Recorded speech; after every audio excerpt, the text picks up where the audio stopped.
Hi friends, welcome to புகுந்த வீடு channel. நான் உங்கள் நிவேதா. இன்றைக்கி ஒரு சூப்பரான டிஃப்ரெண்ட்டான டாபிக் பற்றி தான் பார்க்க போகிறோம்.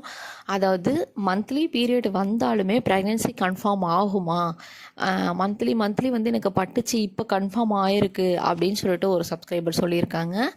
ஸோ இது வந்து எதை வச்சு நம்ம கால்குலேட் பண்ணுறது, இது மாதிரி நடக்கிறது பாசிபிளா அப்படின்றத பற்றி ரியலாக நடந்த எஸ்டர்டே நான் வந்து ஒரு சப்ஸ்கிரைபர்கிட்ட பேசின விஷயத்தை தான் இந்த வீடியோவில் நான் வந்து ஷேர் பண்ணுறேன்.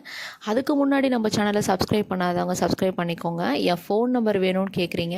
என் ஃபோன் நம்பர் வேணும்னா நான் ஸ்க்ரீனில் ஒரு நம்பர் தரேன். அந்த நம்பருக்கு வாட்ஸ்அப் பண்ணுங்கள். அஸ் பர் யூடியூப் ரூல்ஸ் என்னன்னு சொல்லிட்டு ஷேர் பண்ணுவாங்க. உங்களுக்கு விருப்பம் இருந்தால் ஜாயின் பண்ணிக்கோங்க, இல்லைன்னா இக்னோர் பண்ணிக்கோங்க. வாங்க வீடியோக்குள்ளே போகலாம்.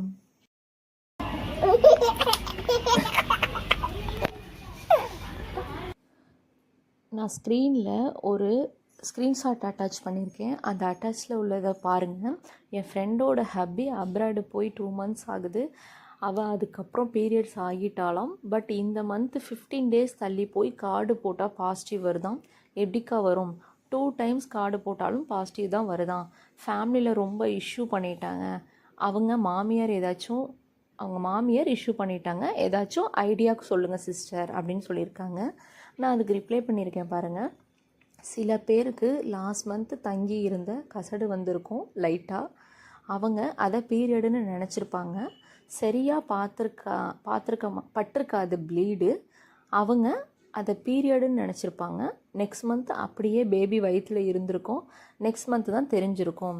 எங்கள் பெரியம்மாவுக்கு கூட 7 month வரைக்கும் பீரியட் ஆனாங்க அப்படின்றத நான் இன்னும் கொஞ்சம் நிறையா எக்ஸ்பிளைன் பண்ணியிருக்கேன். இப்போது அவங்க டவுட் என்ன அப்படின்னு பார்த்தீங்கன்னா, உங்களுக்கு இதை பார்த்தோன்னே புரிஞ்சிருக்கும். அவங்க ஹஸ்பண்ட் வந்து அப்ராடு போயிட்டாங்களாம். அவங்க அப்ராட் போகிறப்ப வந்து அவங்க பீரியட்ஸ் ஆகிட்டாங்களாம். அப்ராடு கிளம்புறப்ப அவங்க பீரியட்ஸ் ஆகிட்டாங்களாம். அவங்க அப்ராட் போனதுக்கு அடுத்த மாதம் பேபி கன்ஃபார்ம் ஆகிடுச்சு.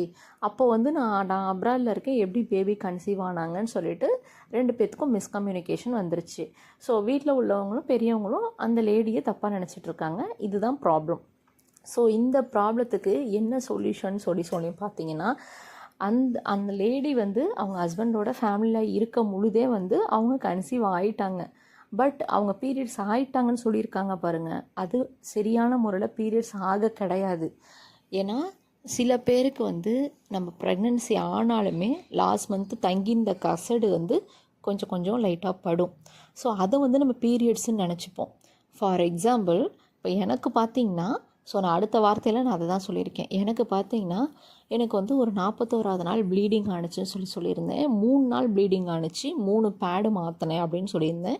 அது வந்து இம்ப்ளான்டேஷன் ப்ளீடிங் அப்படின்னு சொல்லியிருந்தேன்.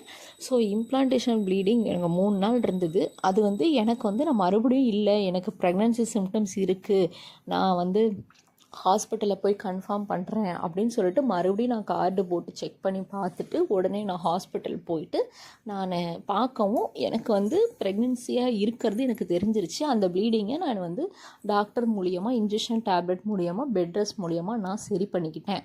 இது நடந்திருக்கு. இதே விஷயந்தான் இப்போ நம்ம ஒரு சப்ஸ்கிரைபரோட ஃப்ரெண்டு சொன்னோம் பாருங்கள், அந்த ஃப்ரெண்டுக்கும் நடந்திருக்கு. அவங்களுக்கு மந்த்லி பீரியட் மாதிரி வந்திருக்கு, லைட்டாக பட்டிருக்கு, பேடு மாற்றிருக்காங்க. ஸோ சரியான முறையில் ஃப்ளோ இல்லை, அதை அவங்க கவனிக்கலை. பிகாஸ் அது கேஷ்லாம் அவங்களுக்கு மாதம் அப்படி தான் வரும் போல், சரியான முறையில் வராதாட்டுக்கு ப்ளீடிங்கு. ஸோ தெரியல அவங்களுக்கு. அதை வந்து அவங்க பீரியட்ஸாக கன்சிடர் பண்ணிட்டாங்க. பீரியட்ஸ் நான் ஆகிட்டேன் அப்படின்ட்டாங்க. சரின்ட்டு அவங்களும் ஹஸ்பண்டும் போயிட்டாங்க. காட் கிரேஸ் வந்து அந்த பீரியட் வந்து சரியாக வராமல் உள்ளக்குள்ளே நல்லாவே பேபி இருந்திருக்கு, நல்லாவே க்ரௌத்தாக இருந்திருக்கு. அவங்களுக்கே தெரியல. நெக்ஸ்ட்டு மந்த்தும் லைட்டாக பட்டிருக்கு பீரியட்ஸு. ஸோ அதுவும் அவங்க பீரியட்ஸு அப்படின்னு சொல்லி நினச்சிட்டாங்க. ஸோ நெக்ஸ்ட் மந்த்து வந்து தள்ளி போயிருக்கு. அதாவது ஒவ்வொரு மாதமும் வந்து ப்ளீடிங் ஆகணும் அவசியம் கிடையாது. எதனால் நான் இந்த எக்ஸாம்பிள் சொன்னேன்னா, இந்த ஃப்ளோவை நம்ம முடிச்சிடலாம். ஸோ 2வது மந்த்தும் வந்து லைட்டாக பீரியட் வந்திருக்கு. ஸோ பீரியட் வந்தோடனே அவங்க அடுத்த மாதம் வந்து இப்போ 15 days தள்ளி போயிருக்கு. பார்த்தா பாசிட்டிவ் கார்டு. அப்போது அவங்களுக்கு ஃபஸ்ட் மந்த்தே பேபி இருந்திருக்கு, இம்ப்ளான்ட் ஆகி ப்ளீடிங் வந்திருக்கு. ஸோ சத்து இல்லாமல் கர்ப்பப்பை வீக்காக இருந்து ப்ளீடிங் ஆகிருக்கு. காட் கிரேஸு, பேபி நல்ல முறையில் வயிற்றில் இருந்திருக்கு. அடுத்த மாதமும் லைட்டாக ப்ளீட் ஆகிருக்கு. ஸோ அதுக்கு அடுத்த மாதம் தான் நாள் தள்ளி போயிருக்கு. அவங்க செக் பண்ணியிருக்காங்க, கார்டு பாசிட்டிவ் வந்திருக்கு. அவங்க ஃபஸ்ட்டு மாதமே வந்து ப்ளீட் ஆனாலுமே ப்ரெக்னென்சி சிம்டம் சிம்டம்ஸ் அவங்களுக்கு தெரியல, ப்ரெக்னன்சி சிம்டம்ஸ் இருக்குன்னு நம்ம செக் பண்ணி பார்ப்போன்ட்டு ஃபஸ்ட்டு மாதமே அவங்க கார்டு போட்டிருந்தாங்கன்னா பாசிட்டிவ்னு வந்திருக்கும். உடனே ஹாஸ்பிட்டல் போயிருப்பாங்க. அந்த பீரியட்ஸ்ன்னு நினச்சி வர ப்ளீடிங்கை ஸ்டாப் பண்ணியிருப்பாங்க. அவங்களுக்கு தெரியாதனால இது 2 மாதம் கழித்து தான் அவங்க ப்ரெக்னென்சின்ற விஷயமே தெரியுது. அந்த 2 மாதம் அவங்க ஹஸ்பண்ட் கூட இருந்திருந்தாங்கன்னா இது ஒரு பெரிய பிரச்சனையாக வெடிச்சிருக்காது. அவங்க ஹஸ்பண்ட் ஃபாரின் போனனால இது ஒரு பெரிய ப்ராப்ளமாக அவங்க ஃபேமிலியில் வெடிச்சிருச்சு. ஸோ என்னால் முடிஞ்சளவு நான் எக்ஸ்பிளைன் பண்ணிட்டேன். அதுக்கப்புறமேலு அது அவங்களோட லைஃபு அப்படின்னு சொல்லிட்டேன். ஸோ இப்போ இப்போ எங்கள் மாதம் எப்படிக்கா நீங்கள் சொல்கிறது ரைட்டுக்கா, ஒரு மாதம் லைட்டாக தங்கியிருந்த கசடு வரும் அப்படின்னு சொல்கிறீங்க, ஓகே. 2 மாதம் ப்ளீட் ஆனாங்களே அது எப்படி பாசிபிள் ஆகும் அப்படின்னு அந்த சிஸ்டர் மறுபடியும் பேசியிருக்காங்க. அந்த ஸ்க்ரீன்ஷாட்டும் அட்டாச் பண்ணுறேன். இந்த ஸ்க்ரீனில் பாருங்கள்.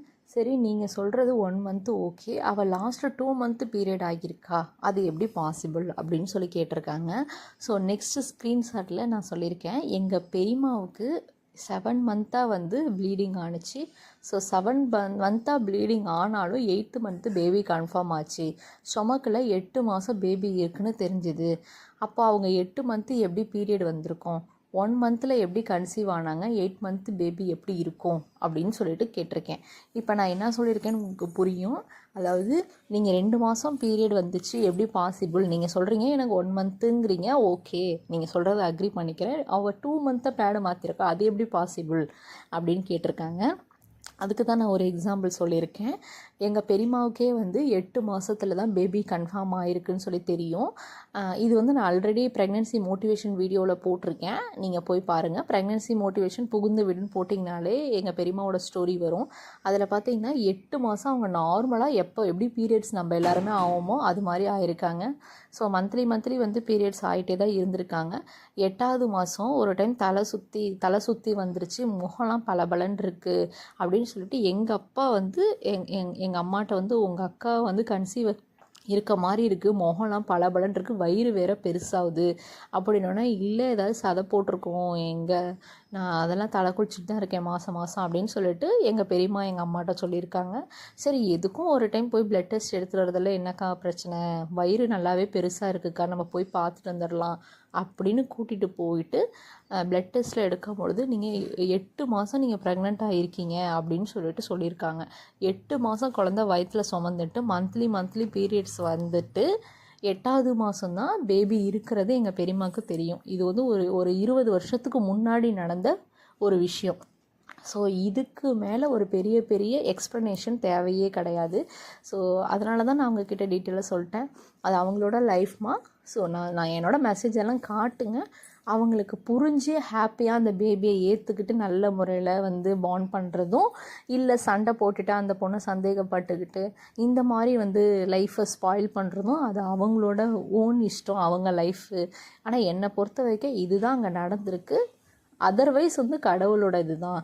ஸோ எதையுமே நம்ம அந்த பொண்ணு அவ்வளோ அழுகுது, நான் என்ன பண்ணுவேன், எனக்கு இது ப்ரெக்னென்சின்னு சொல்லிட்டு நான் சந்தோஷமாக இருக்கிறதா, இல்லை இது எப்பட்றா ப்ரெக்னென்ட் ஆனோன்னு சொல்லிட்டு எல்லோரும் சந்தேகப்படுறாங்கன்னு கவலைப்படுறதா. அந்த பொண்ணு ப்ரெக்னென்ட் ஆகிட்டாங்க, ஒரு சில வருஷங்கள் கழித்து ப்ரெக்னென்ட் ஆனாங்கன்றப்ப இது எவ்வளோ பெரிய மொமெண்ட்டு.